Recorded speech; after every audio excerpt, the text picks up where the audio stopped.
All right, welcome back. So we have Margo White here joining us for this podcast.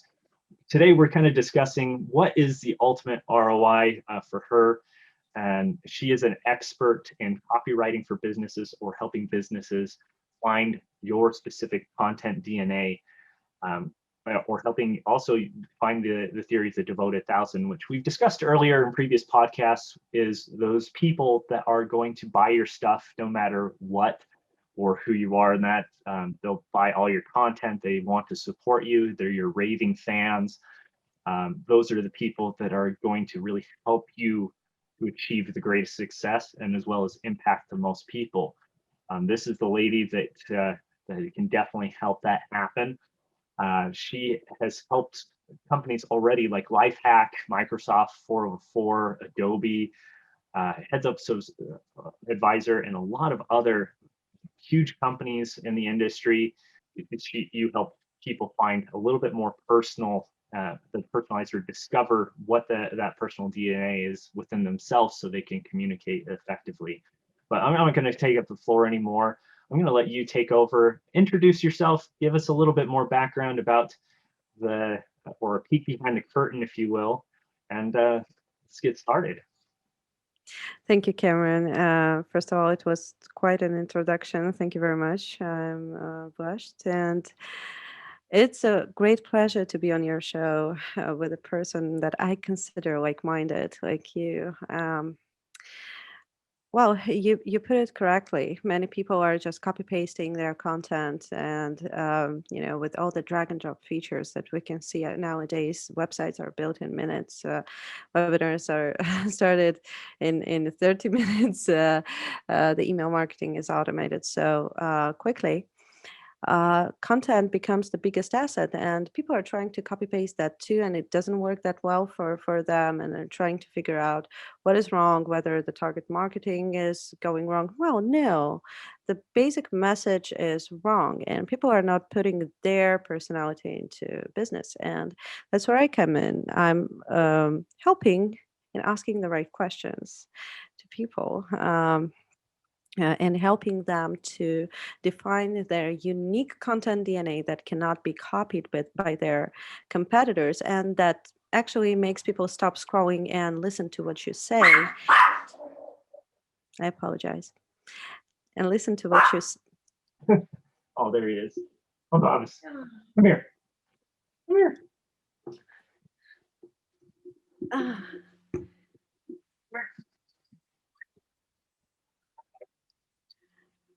Oh my God. So cute. Oh. Hey, Parker, can you see? Yeah, he doesn't see anything.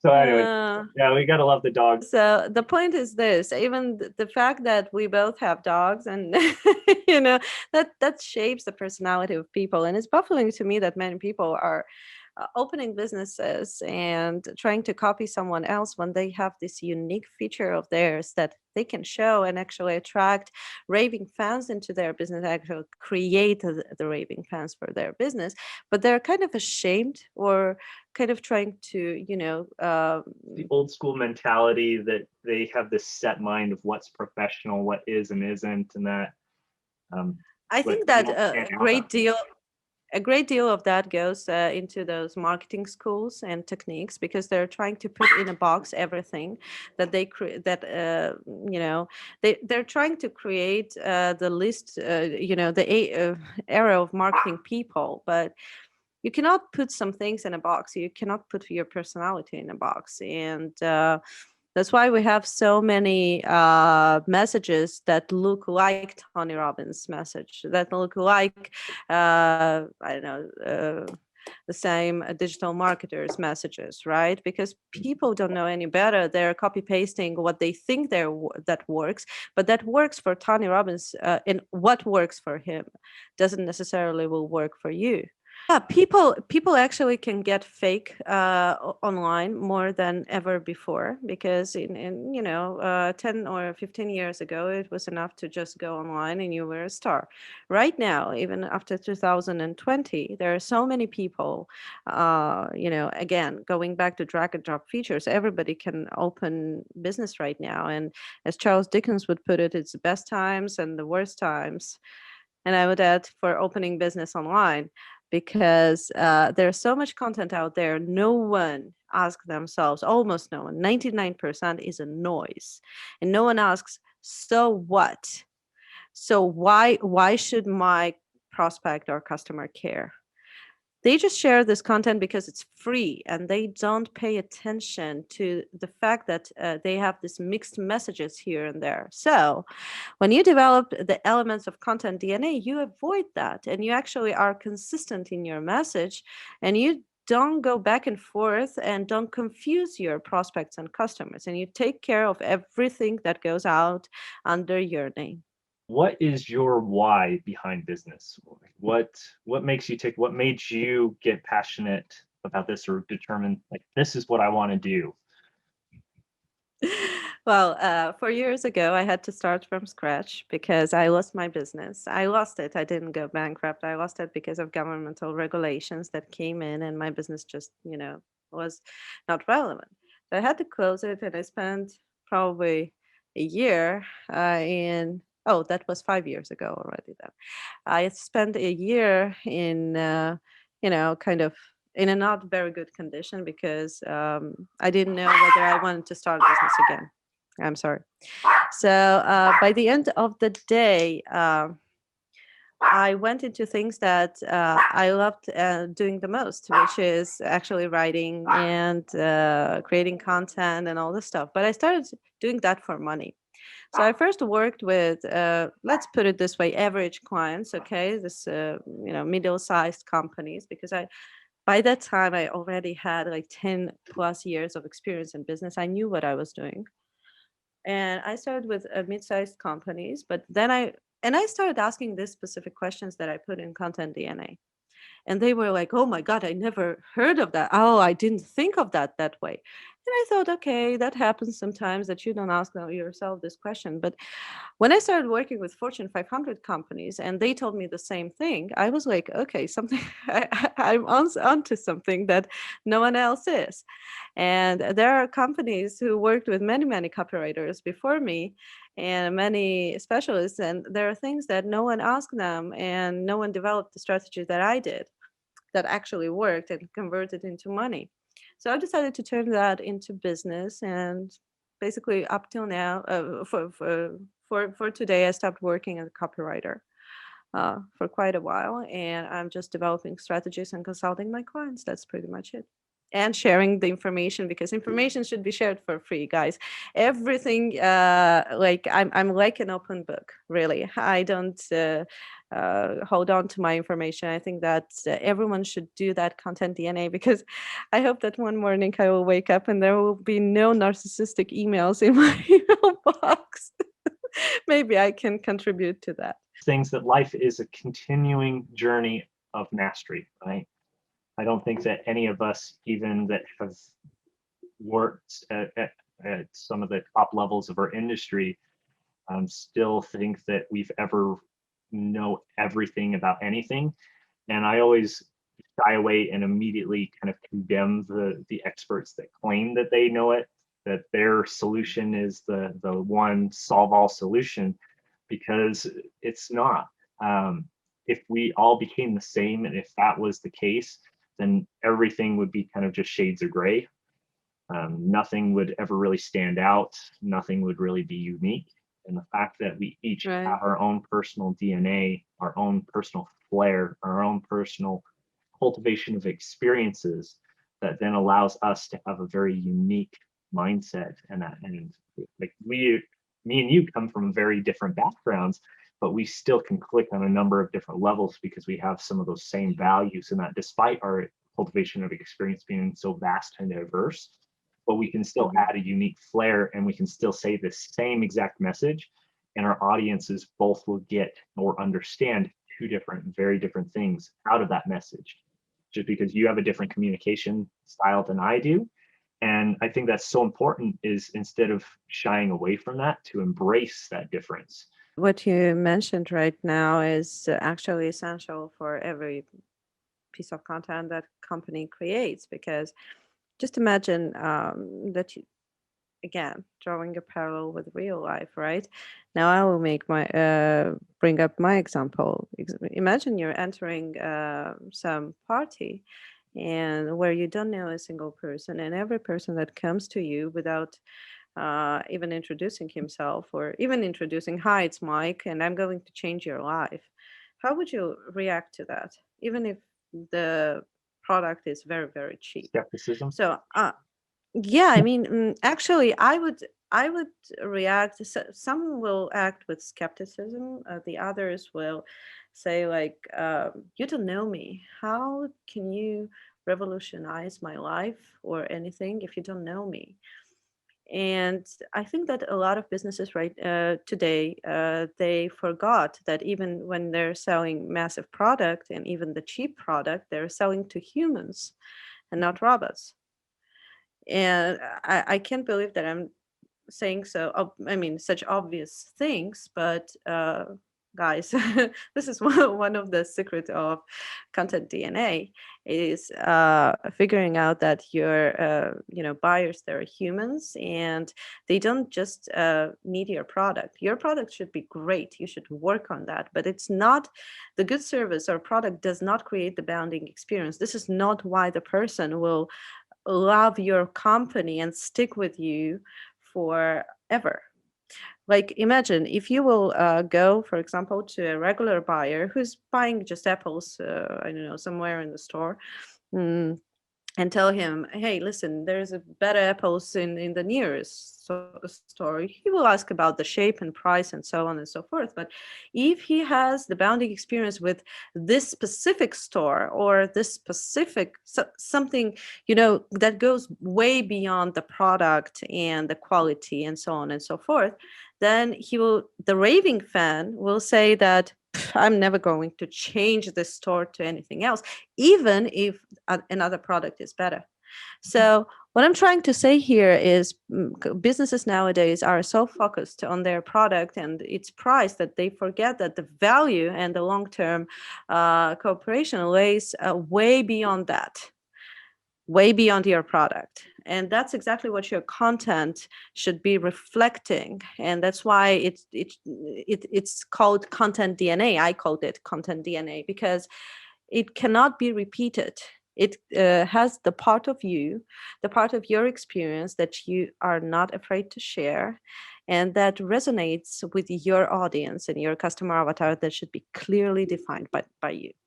How do you, I guess, help people find that content DNA? And how do you know that something is, I guess, in alignment with that content, that DNA of themselves? So content, actually DNA consists of 3 elements, and so does content DNA in my case, which is you and your business, your customer avatar, and your unique message. And we start with you and your business because that was what defines your customer avatar and your message in the future. And it's all tightly, the reason why I called it actually the DNA, because it's the same, it's tightly connected to each other, 3 elements in one. And without the single element, others do not work. So we start with you and your business and define your strict criteria. We need to shape your personality and things that you stand for and you don't stand for. Again, many businesses, they're trying to avoid that stage. They're trying to be good for everyone, and they end up being good for no one. You should have your very strong beliefs. You should be able to state them. Well, it's questionable whether they should be in terms of politics or something like that. They should not be about that. But you should be able to answer the question whether you like the pasta or not, and you should state it. in your content, and the pasta lovers will love you for that, and the pasta haters will hate you for that. But the reason why you state it is because this is what creates the bonding experience between you and pasta lovers, and you will attract lots of people who do that. So we first define your business, then we go to customer avatar. It's a very complex thing to define the customer avatar. We don't have a week to describe that and work on that on this podcast. But let me put it this way. You need to describe the person you don't want for your business first before you describe the person you want for your business. And we talked about that before, and I will repeat that when you reject people not based on the criteria of money only, you should have the criteria of work. How do you see your the person that you don't want to work with? For example, for me, even if the person can afford my services, I will never work with the one who doesn't have a clear why he got into business. If the person got into business for money, he's not my client. I'm sorry. I cannot help them. It's not like my personal beliefs, but I think that I will not be able to do my best for those clients, and I cannot make things up. I just can, ask the right questions and get it out of them. But if there's nothing in there, I will not be able to do that. So if this client will pay me double fee, I still will have to reject him. And this is what makes my clients special, because they know if they get in my club, they all have the whys and they all become friends. And it's so hilarious because they have this bounding experience with real entrepreneurs, not just businesses, entrepreneurs who get connected to each other. So I've created this kind of community, and you can create that too. You will have to reject people that do not fit your anti-avatar. Oh, I'm sorry, who fit your anti-avatar profile. But you can't even imagine the amount of love that you will get from the clients that are your customer avatars. So again, lots of businesses, they are afraid of losing the audience. And by the end of the day, they end up attracting no one. And so this is not the way to do business nowadays, especially when you're a startup.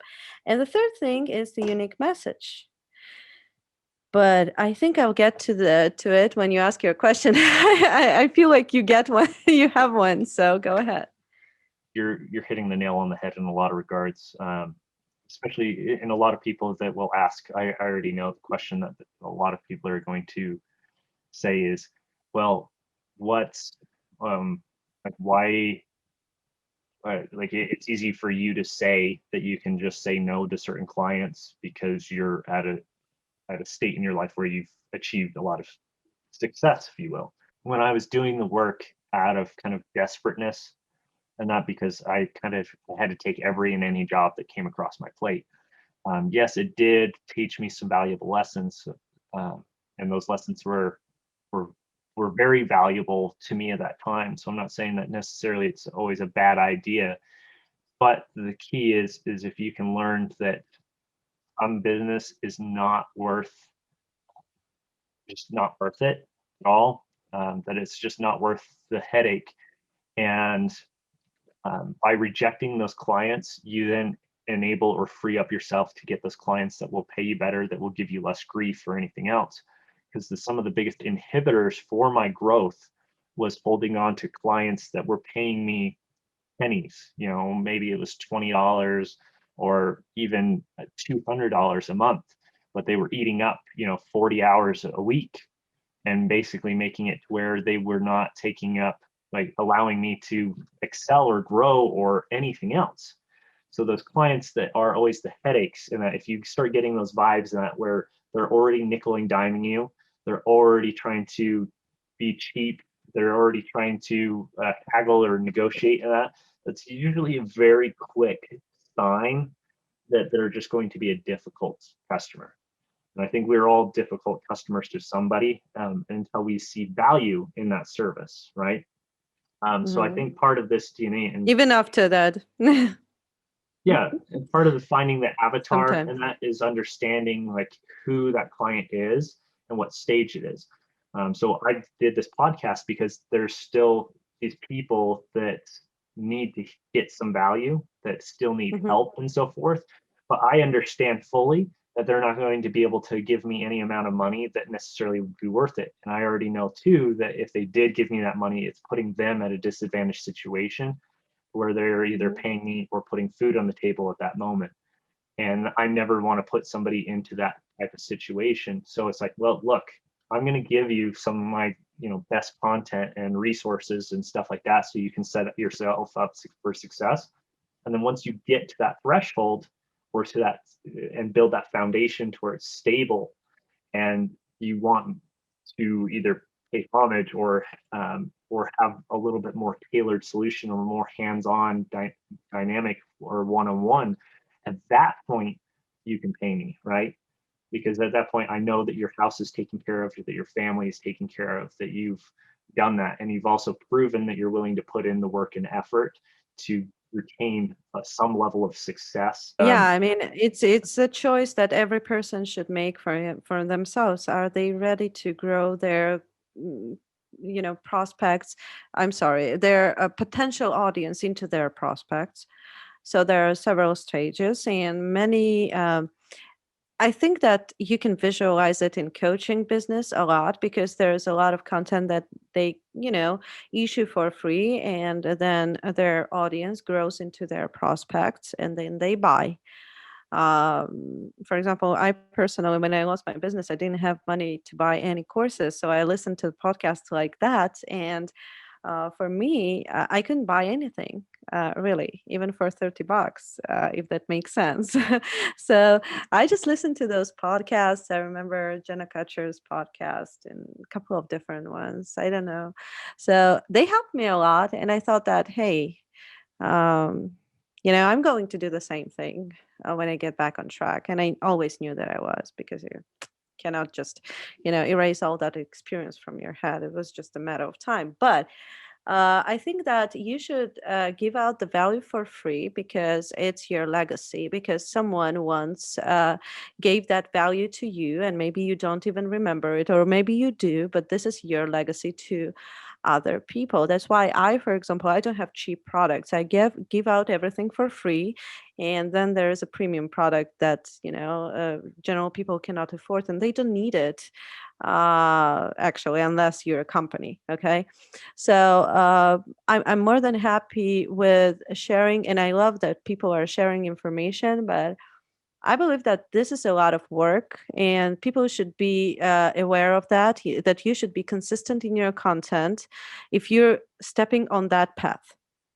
And your content, once again, should also be consistent in terms of who your avatar is, because you cannot attract every single person, but sooner or later, your audience will kind of filter. Your content will filter the audience and keep people who are same mindset with you, even if they cannot afford your product.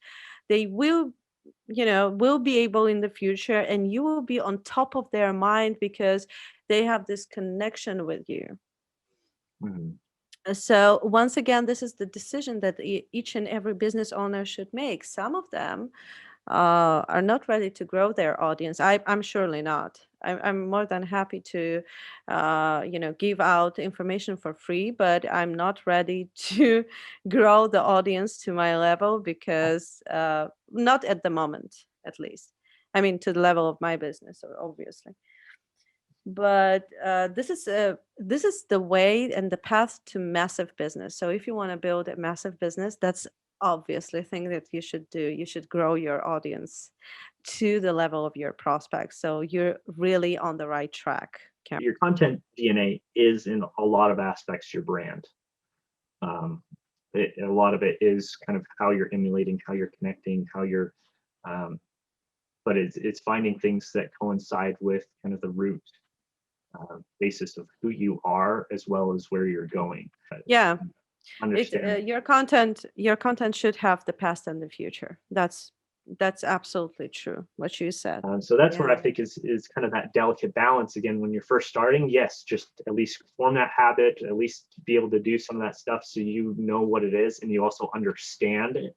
So that way, when you communicate with with you or whoever they want to work with, as far as content or strategy or anything, that they can communicate that effectively and say, okay, this is what coincides with me. This is what resonates, and this is what I would like to portray, and this is who I'm trying to connect with. These are the people that I'm. Actually, Go ahead. you're quite correct. There are many people who are procrastinating on creating their content consistently. And the beauty of this system of the content DNA is it helps startups as well as it helps the Fortune 500 companies. Because when you have clearly defined, once again, on the paper, all this stuff, the magic happens because you start realizing that you have your message and not just, filling in the blank. What is your message? No, it's not the way it's done. You actually figure this out. The answer to that is through different questions you ask yourself, like what you stand for, like what is the your beliefs about the industry you're in, because there are many people who believe that their industry has problems, and they're going to fix those problems. So this is exactly what you should share. And the answer to this very, very simple questions actually bring you to the answer what you're going to write about. And people become much more confident because they realize that they have the message to share. And instead of hiring some lousy copywriter for 15 bucks an hour that will just copy whatever Tony Robbins is saying, they are creating their own thing and paying attention to them. And the great thing is that this kind of strategy attracts really people you're really connected with, which I call raving fans. Not just me, it's just generally, raving fans thing. And this raving fans, they're growing geometrically, because there are two, then there are, four, then eight, then 16, and so on and so forth. So you build the community of people that you have such a deep connection with on different levels beyond your product, that you gain this confidence. That's one. And secondly, your clients, they get the view, even if there are just 100 people in your community who are liking your posts and stuff like that, but they understand that they're having they're dealing with a professional who has all these raving fans who are, actually, uh, I don't know how to put it, but connected to his business. And that is something that explodes your results and makes you grow your business exponentially. So this is something worth your investment and investment of your time. So every time you reject the client that doesn't fit your criteria, just work on your personal brand and on your content, and you're good. The things that we discussed right now, they can be done within 2 hours, and they can actually impact the future of the businesses and business owners that are listening right now. So it will literally take you 2 hours. And I do understand that lots of people go like, oh yeah, I know that. Yeah, I know that. Put that on the paper. Trust me, that makes the difference. And I used to be like that because I have this kind of eidetic memory, something like that. Not quite, but I thought that I have the opportunity to visualize everything. But when you put it on the paper, not on your computer, please, on the paper, because that's how your mind actually, and scientifically proven that when you get with a pencil and the paper, your mind works in a different way than when you're at the computer, where there are so many distractions, so many things that can come over. Your mind is more stressed because it expects email, it expects some message, it expects something. But when you're sitting with a notepad, for example, like that notebook, with a pencil, and nothing can pop up from there. So you well, if it does, then it's probably crazy.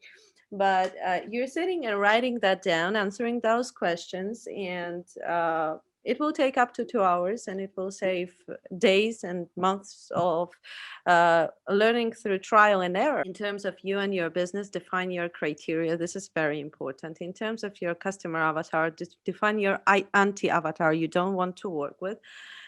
These are essential that people start with. And in terms of your content strategy, before you start building your strategy, make sure that you use the words and phrases that you will consistently repeat in your messages to build that pattern in your readers' minds that, okay, this is written by Cameron, this is written by Josh, this is written by Layla, or whatever, so that people would understand that the message is from you, even if they do not read the title, your whatever, your login or whatever.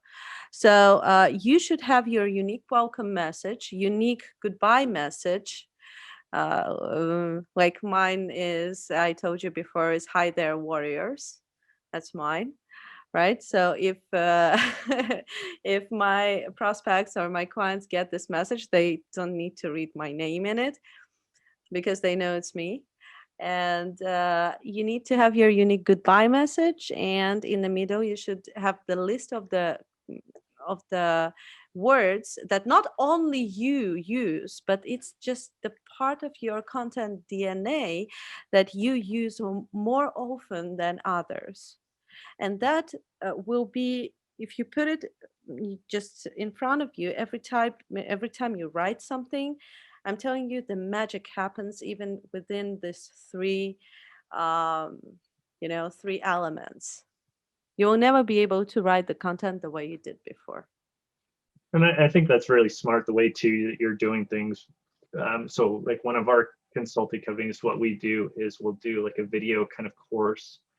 And then if they want to get the workbook themselves, instead of just filling out all the information, then they can pay for that specifically, which helps recoup some of that cost and that. So it still is providing all the value, the content, and everything else for them so where they can be successful. But if they want to make it more impactful, if they want to engage a little bit further and have something that kind of gives them a full, like, okay, here's my strategy and here's a clearly communicated form of that to keep yourself organized. Because I feel that that's so important too. And that's why I love using pen and paper as well. And I'll put my phone off to the side, because if the more distractions you have. I mean, there are some people who are very aggressively trying to gain more money per client.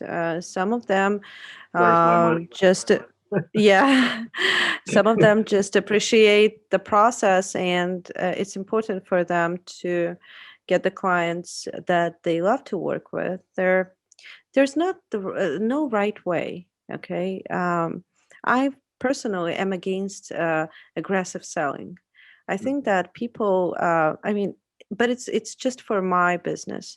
I do believe that people in other businesses, they need aggressive selling because that's the only way they can sell.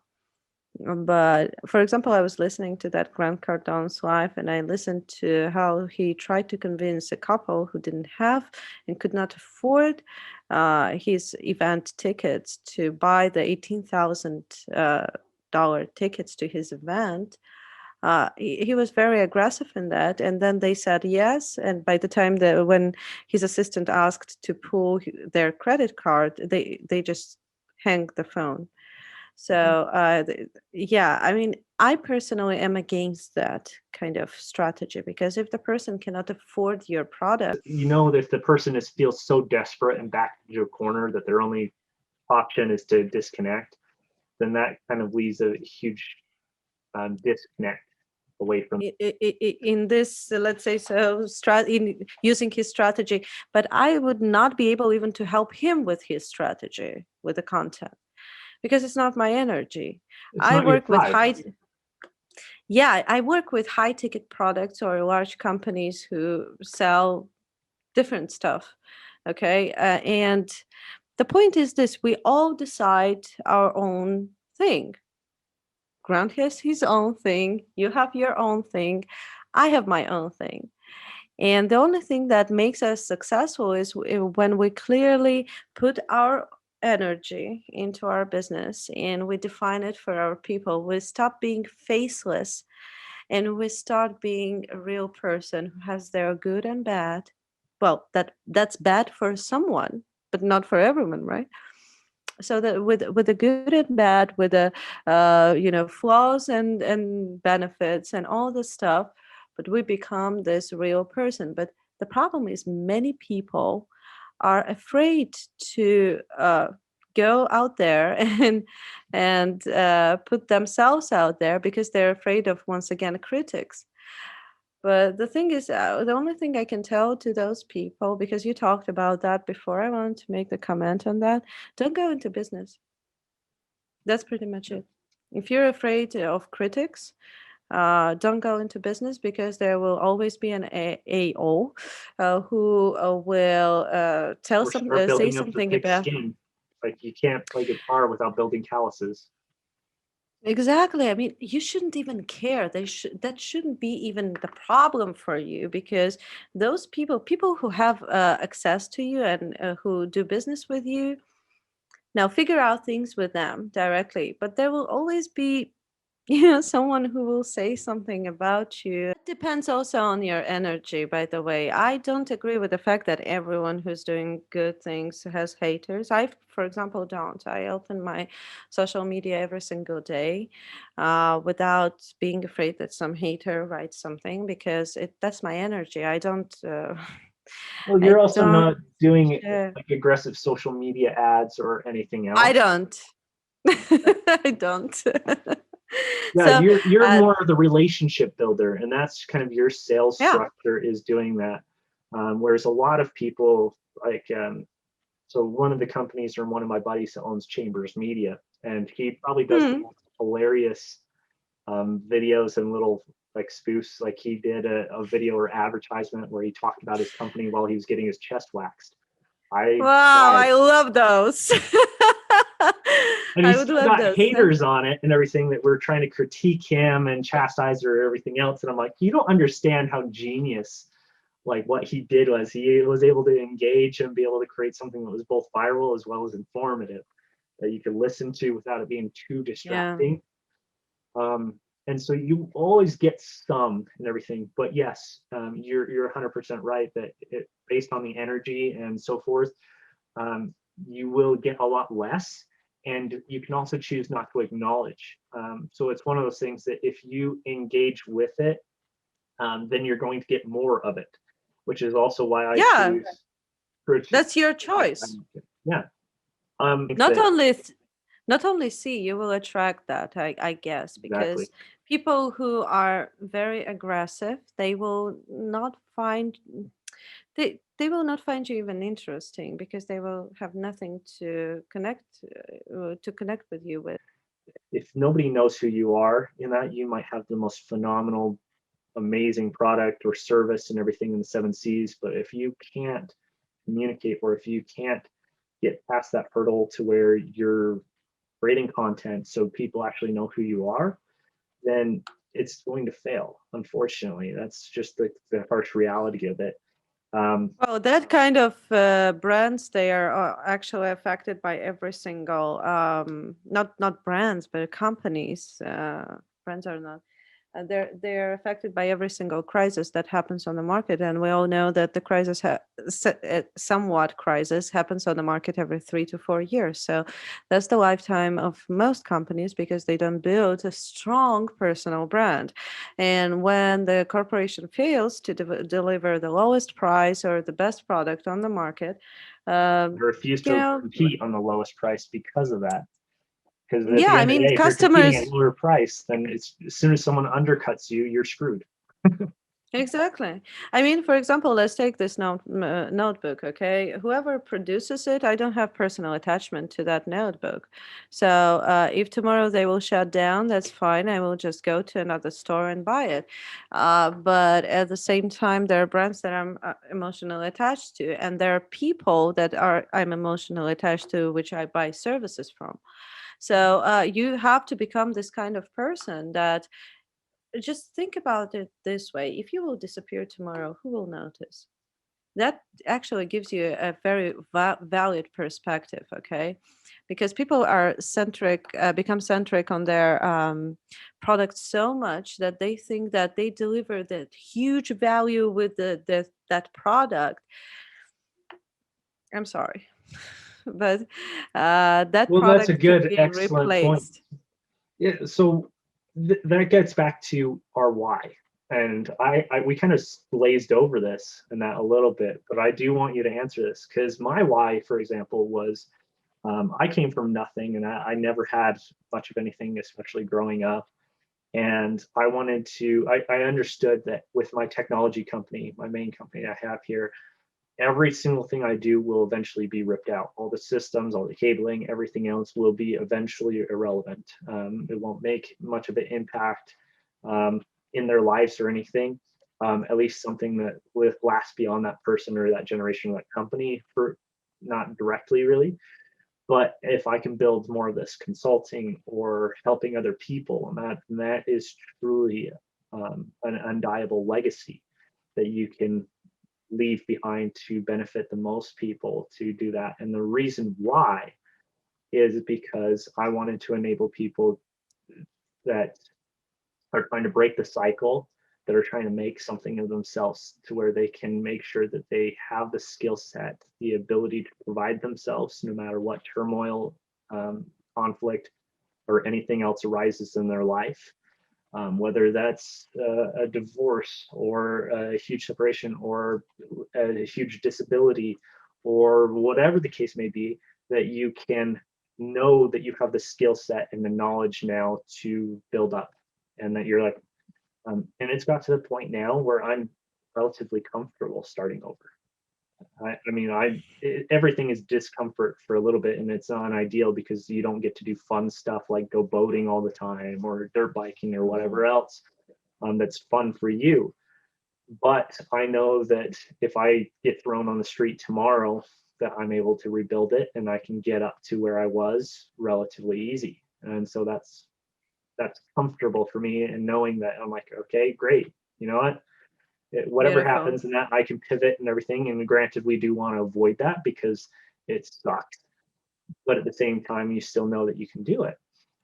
So what is your why? What really made this what you chose to do for your legacy? And it might not be that this is what you want to do your whole life, but what what made you do this right now, and what is your why kind of behind the whole course of or path or navigation throughout your life? Yeah, that's a brilliant question. Actually, no one asked me that before. Well, you know what? When I lost my business, I didn't just lose my business. I had to move to another country. I had to, all my friends, almost all my friends, like 95% of them, turned away from me because they were working at my company and I was not paying them salary anymore. So, because the company closed. So, there were no strings attached. And that was really, really painful because we spent like 8 beautiful years together. And when you spend all this time in your adulthood, you think that it means something. So I was left alone in a foreign country, and I figured that I started studying this loneliness factor, and I read a lot of books about that, and et cetera, et cetera. And I figured that most brands, even they don't care about their people, and people don't feel that connection with. Um, they constantly feel alone in online. They people keep feeling alone all the time, and there were several podcasts, several coaches probably that actually filled in this blank space in my life, although I didn't have friends back then. And I figured that it's really important when you get connected um, to the valuable person and when you discover them, because they can replace that really, really that feeling of loneliness, even if they are not by your side and they're like miles and miles away. And when I started working with brands, I made this my mission to create that connection so that their customers would never feel alone. So you would think that my mission is to provide businesses with and entrepreneurs with with the right content strategy. But in fact, I'm more interested in their customers than in them, because that connection, um, it's something that makes people stop feeling loneliness, which I believe in modern life we're feeling more than ever before, even if we're in a room full of people, not to mention when we're alone with ourselves. I stopped when you are left alone and you start studying loneliness, you figure out that uh, you start noticing it everywhere in communication with other companies, in communication with your, people in the streets, everywhere. You start noticing that. And of course, I cannot fix all the loneliness in the world, but with my actions, I can change the attitude at which corporations treat their prospects and their clients, so that they would add this feeling that they care about their prospects, and not just add it at fake level, but I explain them why they should care, why they should get connected. And this is my mission, to turn corporations into actually one of the source of presence in people's lives, so they would feel less lonely. That's pretty much it. At least the energy that I've been getting is that you're through helping other people communicate and with their clients, not only are you helping to set them up for success and helping them to create company culture that is positive and uplifting, because we all know and we've worked for companies that are very toxic and destructive. It's a Yeah. bunch of like party house frat people as opposed to like a family. But as we communicate effectively, if we build that tribe and you help them create that tribe and also communicate, you're not only setting them up for success where they're building their revenue, but you're also creating that kind of environment of love and understanding, which then really has an impact that instead of coming home stressed out from work and hating life and being bitter and angry and then taking out on their family and kids, it has a monumental ripple effect in all aspects. Exactly. And I think that that's important for all of us to understand, that all of our actions, and that is, we might seem like we're a nobody, we might seem that we don't really make much impact, but I promise you, as you get to see truly how just that one experience or just treating with somebody with kindness or respect, and that really does have a monumental ripple effect that can affect all the people that they come in contact with, and then all their people that they come in contact with. The same with negative energy. um, and so I always try to Absolutely. choose to emulate. So that's really why I wanted you on here as well too, is because I Thank you. definitely got a lot of that energy from you, and I have a lot of respect for that. And you've been Mm. definitely a great person to get to know, and provide a lot You of. too, Cameron. Thank you so much. You know that Einstein once said that we need to decide whether the universe is friendly or a hostile place for us, because Mhm. if it's friendly, we will spend our lives building bridges. But if it's hostile, we will spend it building walls, the same universe. So for some people, it's She friendly, just for got some, it's political. hostile. What? You No, no, no. I didn't think of that, but I had to no. bring it up as teasing. Um, Einstein said that many, many years ago before that happened. But now you know the answer, right? I So do anyway. see that. So to play devil's advocate again on that, I definitely agree with you in what you're saying it in the context that you're saying it, because Mm, it definitely is for sure. Like if we choose to see just only again negative and that, then that's all there's going to ever be in our life, and that's going to be a huge like negative drag, and we will never truly have no, happiness. And if we don't have that we have that lack of purpose, that really leads to that depression and suicidal thoughts and lack of belonging, which is very sad. And I think we've obviously both been in that point at some point in our lives, which is the reason that we are trying to solve that and instead of contributing to that problem, right? We're both trying Exactly. to always make sure that you are taking care of your own house first before you start trying to take care of everyone else's to a certain degree.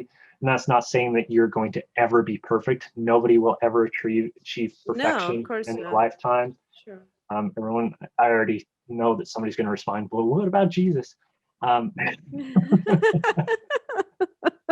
we're talking about normal Wow. people. Well, he was perfect, and look what happened.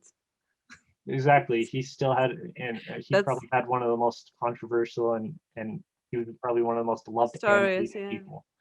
It was a very Yeah. polarizing person, even though all he did was provide care and that to a lot of people. You see? I mean, whether Yeah. you believe it or not is irrelevant. It's the story I think is so powerful Me on too. I mean, I don't understand people who go like, oh, take sides and all this stuff. Just listen. There's is there the value in the story is story or really not, right? absolutely, absolutely. You should learn Same with from that Buddha. story. Like I like stories about Buddha as well and everything because he emulates a lot of different good qualities.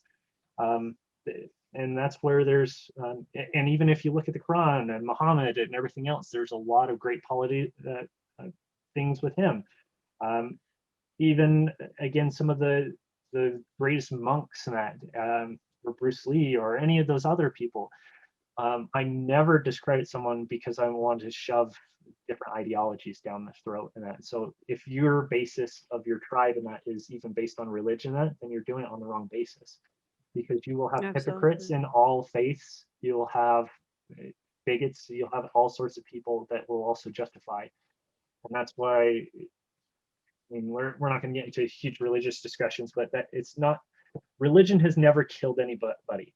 It's people using religion for selfish Mm. interests, um, or to justify their own hates or taking things out of context. Because if you actually look at all faiths and that, they almost all preach unity, love, kindness, etc. But Mm. people will take one little sentence out of it, take it out of context, and use it to extort their will. And that's what really drives the line. So you get to choose, are you just taking the negative things out of context and contributing to that negativity in your life? Or are you choosing to take the positive and emulating that to benefit other people in your life?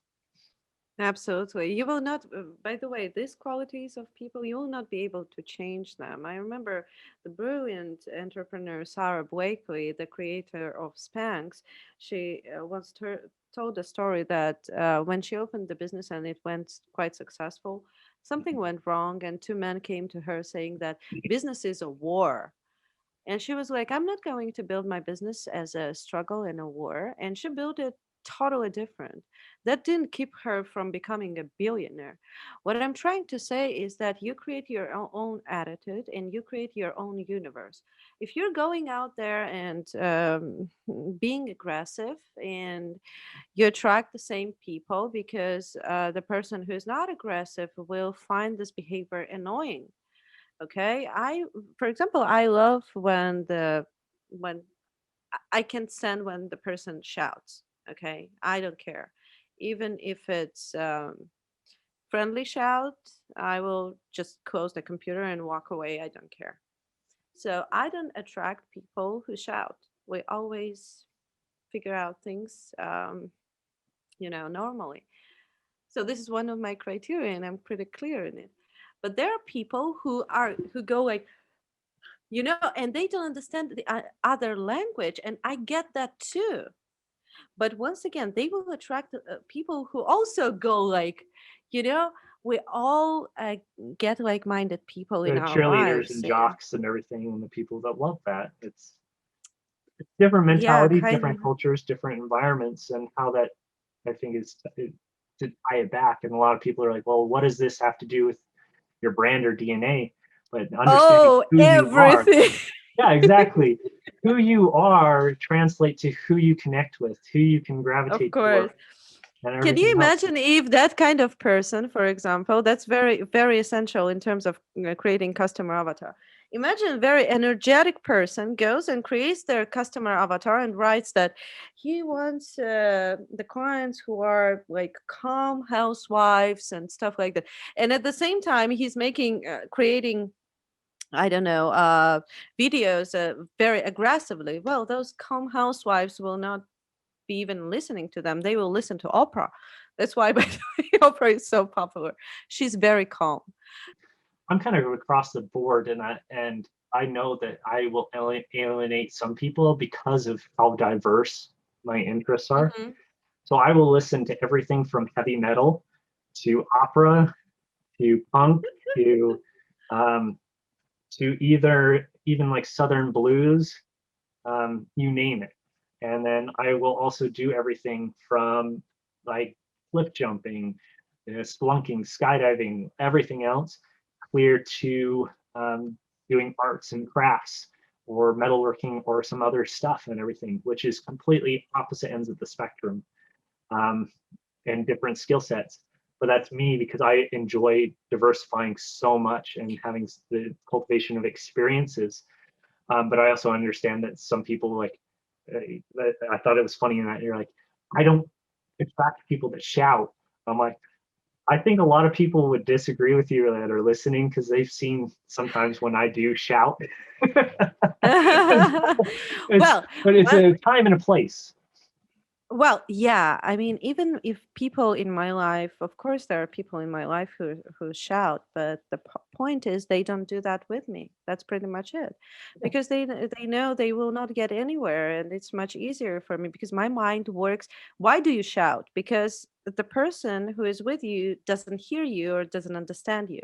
My mind works much faster than the average person, so I'm here every single moment with you, and if you start shouting, that means that I went somewhere else and I'm not hearing you. So that's, once again, it's my issue, my problem. People don't shout when they feel understood and when they feel listened to. And so that's pretty much it. Granted, shouting, and that does, at least in the sense that like Tony Robbins or some of these other people that does have build up the energy and so forth. Um, I don't know how people, yeah, I mean, that's different type of shouting, of course, but Tony's actually strategy, once again, doesn't help me. And I don't think it doesn't help a lot of people who visit his seminars, because it helps like for 2 hours, then you're hungry for that again and again. You need it more and more, and it doesn't it's change like a anything. drug. So Yeah. it's kind of a drug. Yeah, that's what I call it, motivation drug. When you look into those pictures every single day, like motivation, like get out and do your work. Well, if you need a picture to tell you what to do, you're screwed. Well, I think motivation is not realistic in that there's no such thing. There's nothing that will motivate you to do things that you don't want to do. Um, Thank you. but Totally there, with you on that. there's also, and granted, when you're bootstrapping, you have to do some things that are undesirable. But the greatest thing too is understanding so things that seem basic to you are not always basic for other people. And as you understand that, and you understand that some things that are easy for you are some things that you should probably do the most, because that allows you to build the most traction. That's your greatest skill or asset and everything in you. And as you do that, then you can build the business up through that method and then outsource the stuff that kind of sucks the life out of you. When you have more time than money, just trade your business into your time, and when you have less time and more money, just trade money for your time. That's pretty much it. And if you're a very trusting person, this is where when you start outsourcing, it can be very difficult because you have to have a clear line of communication. You have to tell them what you want, what Yeah. you're looking for, and you have to hold them accountable. Because if you have a very, very passive, again, blue personality, it's very great for cultivating customer service experience. It's not great when you're trying to lead somebody to accomplish a certain task, um, which is where it's, again, very difficult. And so it's understanding, okay, if you are not good at that, then find somebody who is good that can make sure that can articulate that properly or make sure that that happens. So if you need the marketing or material done, if you're very blue or passive in that, then your automatic instinct typically is to compliment it and say, oh yes, this is so great. I love your artwork and everything else, even though everything in your body is saying this is crap, I hate it and everything else, but you'll still put it out there because you don't want to have that confrontation.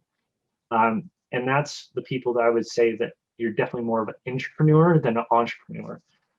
Difference Yeah, being that when you have that blue good. personality, again, you are a person that can lead within a company, right? Because you lead through customer service, but you're definitely not a leader to make sure that it can execute in that. It's not saying that you No, can't become that. I'm just saying that you will kind of be walked all over and you'll have a lot of people take advantage of you as a result. It's not saying to again be chauvinistic or condescending or anything else. So I don't want people to again take that out of context, but understanding where your strengths are and how you can cultivate that experience and how you can build that as part of your, or understanding that that's you discovering your DNA. So DNA is essentially the roots, the ones and zeros of everything that we have. And through that, you can, all life as we know it, it came into be existence. So you might not see you as much, but think of it as you're a molecule in that. And if I removed you from that molecular structure, that DNA structure, the DNA is completely changed, even though it's only absolutely. one little tiny thing. That's why you can't copy it, and your competitors will not be able to copy it, because without your element in there, unless they buy you with your business, without your element in there, it doesn't make sense, because all those messages will be fake in their hands. Um, the thing is, you brought up interesting point. Uh, you know, it's very difficult to for the person to understand what is going on in their prospects' minds, and how to define this whole stuff. But that content DNA is should be consistent throughout your business. And when you define clearly with your marketing manager, with your sales staff, with your um, whoever you're doing business with, when you clearly define what you stand for, what you don't stand for, and who is your customer avatar, what is your message, and etc., etc. If you're even your salesperson should know that by heart, then you suddenly, you figure out that in fact you get the job that well, other people do the job for you that you actually find useful for your business. And if they don't do that job, because I have many people working for me, of course I sometimes I don't get the job that I want, but in this case I open up my file and I say, listen, Mary, does this stand for this? And they figure out that this was written there from the very beginning. And it's not like in my mind, something in my mind that I'm trying to translate to them, but I have everything written down. And I think that whether you have a large business or a small business, it doesn't matter. You have to spare your time, take a weekend off. Don't go anywhere and write everything down about your business as much as you can one time. Do you think I'm doing that every time? No. I just took a weekend off once, and now my whole company works on the system that I created many, many months ago. So I don't know why people don't do that. They'd rather explain the same thing over and over again. But I have a long version. I have a short version. If it's a yeah, I don't know, freelancer, don't make them read an entire book of yours before they do something. It's enough to make a two-pager, but make sure you put there the most important stuff about your business, your content DNA, and you will be surprised how, if the person has read it and understood it, you will be surprised how the results will change in positive way.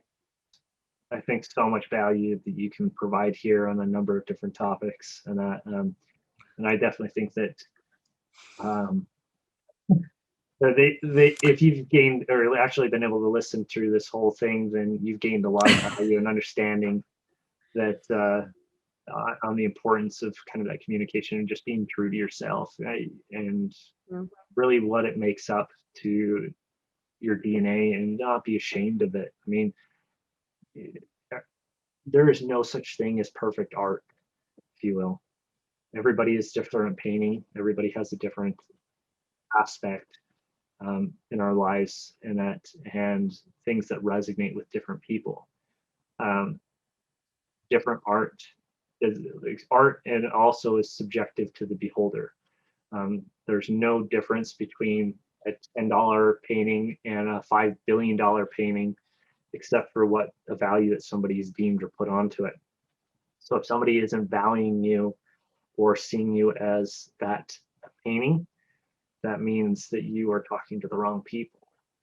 But as you put yourself into a constant state of progression and understand that as you're growing, and that it allows you to build other people that are growing, then that's what really helps you to make monumental strides in your life. I think that is a kind of core universal element or rule that needs to apply, that you need to be in a state of progression as opposed to degradation.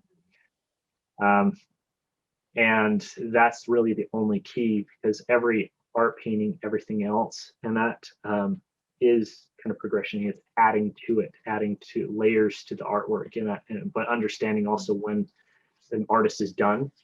Because if you look at it again, any painting whatsoever, all of it has flaws that to the artist, and that seems like a monumental flaw, but they also understand that those flaws are what make perfection, what add beauty, what add depth, everything else. Because if everything was perfect, every painting was perfect, every art piece, content, so forth that we put out there was perfect, then everything would be the same and there would be no beauty or diversity.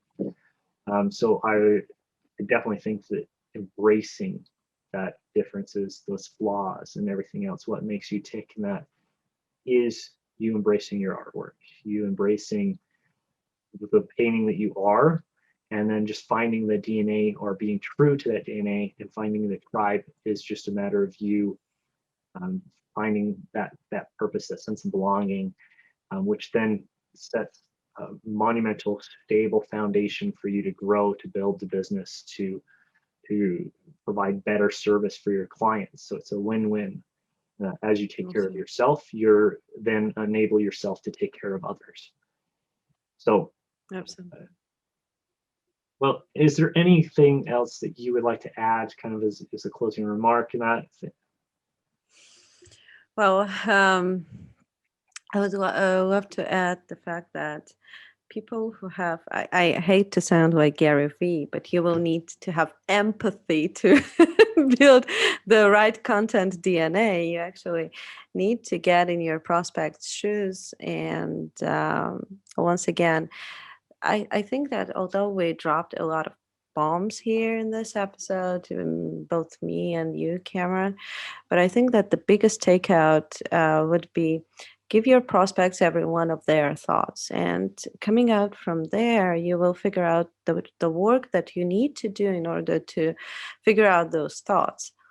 So it was quite a ride, this episode, actually emotional, by the way, because on the podcast I've been up till now, no one ask the personal questions like you did. So thank you very much for doing so. I guess that's why your podcasts are so great and so interesting to listen to, because you uncover people's sides that probably no one else sees. So thank you very much. You're a wonderful host of the podcast, and I really think that you will be an amazing entrepreneur now and in the future as well. You're too kind, and I don't tend to have a filter, which leads me to asking a lot of questions that most people would find uncomfortable. But at the same time, I understand that it is uncomfortable for some people. But the reality is I want to help people understand that our flaws and our unique and some of that pain are some of our greatest assets. And the only thing that Absolutely. changes whether it's an asset or an anchor is how we're utilizing it. If you're using a piece of iron, and that it can be an anchor, it can be a tool, it can be whatever you want it to be. The only determiner is who is forging it and who is making it. And that it doesn't, and you can always remold an anchor into something that is producing an asset, and then enables you to build other things, like skyscrapers, as opposed to just weighing you down and dragging you under the surface. And that's really what I've tried to at least capture in this, and showing that, like, no matter how bad of a hand you've been dealt, you can be successful. You can break that cycle, and that you can again improve, and that's truly is, I believe, the only gift that I think is a undying legacy. So that's kind of, again, goes back to my why, and why I wanted to do this and provide that environment to really get out some of that vulnerability, and so I appreciate you also being so transparent and being honest, and let the people know where to find you, where to connect with you if they want to. I'm at Min Marketer on Instagram, and I'm Margo White on LinkedIn. So please join. I have lots of content, and I don't sell anything, so I'm a perfect influencer, if you may say so. You'll find great content there. If you would like to learn the daily tips and tricks on copywriting, join. Again, awesome. So find Margo on LinkedIn, Margo White, and then also you can at Min Marketer on LinkedIn. Cameron, so awesome. Thank you so much. It was beautiful, wonderful, and I will be happy to promote this episode on all of my platforms. Thank you so much for inviting me, and for that wonderful conversation, for opening up and telling your story as well. So it was really a friendly conversation. I don't know, maybe a large audience is listening to us right now. I mean, to this episode, but it was a friendly conversation. Like, please like, share if you can think that it will provide value. I would also like to know, what was the most valuable portion for you? What was the most tidbit of gold that helps us as creators be able to see what resonates and what you guys would like to see more of, and also how to help you in your own personal trials and that. So you can also look at the Consult ROI Facebook group, and that where we are going to start doing groups where if you would like to ask personal questions to some of the amazing people like Margo here, you can do that, and be more involved in that, and you'll actually get all of this content and this live stream before anybody else. So that's a huge, yeah, awesome. I will join. all right.